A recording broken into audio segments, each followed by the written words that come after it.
غزورا قطبا حداثيا. هو يقول عن نفسه أنه جاء لمحاربة الإسلاميين. هذا القطب هذا اللي فيه مجموعة ديال المافيا، اللي أول إجراء كيفكروا فيه هو تقنين المخدرات. هاد الناس اللي كيستافدوا من غياب دولة الحق والقانون وعدم تفعيل قانون من أين لك هذا، وعدم تفعيل قانون تجريم العارف. هاد الناس اللي في الجهات ورؤساء مجالس هما الاولين كيعرفوا المدار الحراري غادي توسع ويسطون على الاراضي الفلاحيه باثمان بخسه وتيقوموا بالتفصيل ديالها واغتنوا واحد الغناء فاحش.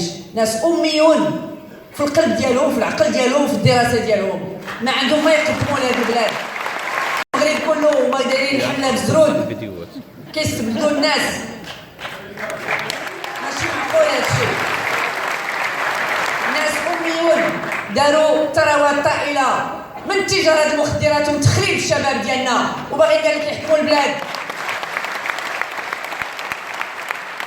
ما كنقولوا لا هادو ولا دوك، بجوجهم وجهان لعمله واحده، لان ما فيهمش الناس الشجعان اللي عندهم مشروع ديال الديمقراطيه، ما عندهمش الناس الشجعان اللي كيحاربوا هاد الالام اللي كنعيشوها وهاد الازمه الاجتماعيه. يلا كيفرحوا. انا كنشوف الرئيس ديال القطب الاول كيقول لهم حنا كنا كنقبضوا 6000 درهم ودابا تبارك الله ولينا كنقبضوا الملايين، واللي خدا 2 عيادات واللي خدا 3. وهاد الناس يبعدوا منا، هادو ماشي ثقافتنا.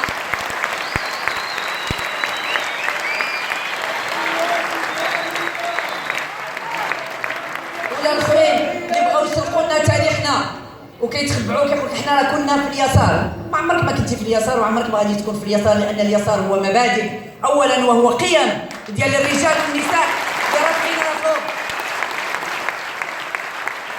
اذا هاد الناس هاد القطبين صنحيدوهم وخصنا نفسروا المغاربه بان هناك خط ثالث كيستحقوه المغاربه. هذا الخط الثالث هو الخط ديال تحقيق الديمقراطيه الكامله في البلاد.